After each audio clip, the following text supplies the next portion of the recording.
രേഖാചിത്രത്തിലെ മമ്മൂട്ടി ചേട്ടന്റെ രംഗങ്ങൾ ഇന്ന് സിനിമാ പ്രേമികളുടെ കയ്യടികൾ വാരിക്കൂട്ടുകയാണ്. പല വമ്പൻ ബജറ്റ് ചിത്രങ്ങൾക്കും മികച്ച രീതിയിൽ അവതരിപ്പിക്കാൻ കഴിയാതിരുന്ന AI സാങ്കേതിക വിദ്യയെ അതിഗംഭീരമായി സ്ക്രീനിലെത്തിക്കാൻ രേഖാചിത്രത്തിന്റെ അണിയറ പ്രവർത്തകർക്ക് കഴിഞ്ഞുവെന്നാണ് പലരും അഭിപ്രായപ്പെടുന്നത്. ജോഫിൻ ടി ചാക്കോയുടെ സംവിധാന മികവിനും അണിയറ പ്രവർത്തകരുടെ സാങ്കേതിക മികവിനും ഒപ്പം മറ്റൊരാൾ കൂടി ഈ അഭിനന്ദനത്തിന് അർഹനാണ്.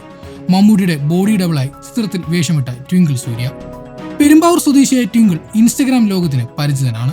മമ്മൂട്ടിയോടുള്ള രൂപസാദൃശ്യത്തെ തുടർന്ന് നേരത്തെ തന്നെ ശ്രദ്ധ നേടിയ ട്വിങ്കിൾ മമ്മൂട്ടിയുടെ ഗാനങ്ങളും ഡയലോഗുകളും അനുകരിച്ച് വീഡിയോസ് ചെയ്യാറുണ്ടായിരുന്നു. രേഖാചിത്രത്തിന്റെ പ്രീ പ്രൊഡക്ഷൻ സ്റ്റേജിൽ ഈ വീഡിയോസ് ഒരു സുഹൃത്ത് വഴി ജോഫിന്റെ ശ്രദ്ധയിൽപ്പെടുകയായിരുന്നു. അങ്ങനെ രേഖാചിത്രത്തിലേക്ക് എത്തിച്ചേർന്ന ട്വിങ്കിൾ മമ്മൂട്ടി സ്ക്രീനിലെത്തിക്കാൻ ഏറെ തയ്യാറെടുപ്പുകൾ നടത്തി. മുഖത്ത് മാത്രമേ സാങ്കേതിക വിദ്യയുടെ സഹായം ഉണ്ടാവുകയുള്ളൂ എന്നതുകൊണ്ട് തന്നെ ശരീരം കൊണ്ട് കാണികളെ മമ്മൂട്ടിയാണെന്ന് വിശ്വസിപ്പിക്കേണ്ട ഉത്തരവാദിത്തം ട്വിങ്കിളിനായിരുന്നു. ഇതിനായി 90 കിലോ ആയിരുന്ന ശരീരഭാരം 80 കിലോയിലേക്ക് എത്തിച്ചു. ഒരു മാസത്തിനുള്ളിൽ കഠിനമായ വ്യായാമത്തിലൂടെയും ഭക്ഷണ ക്രമീകരണം നടത്തിയുമായിരുന്നു ഇത് സാധിച്ചെടുത്തത്. മമ്മൂട്ടിയുടെ ശരീരഭാഷയും ആംഗ്യങ്ങളും ഏറെ ശ്രമപ്പെട്ട് തന്നെയാണ് പരിശീലിച്ചെടുത്തതെന്ന് ട്വിങ്കിൾ റിപ്പോർട്ടറിനോട് പറഞ്ഞു. സുഹൃത്താണ് ജോഫിൻ ടി ചാക്കോയെ പരിചയപ്പെടുത്തുന്നത്.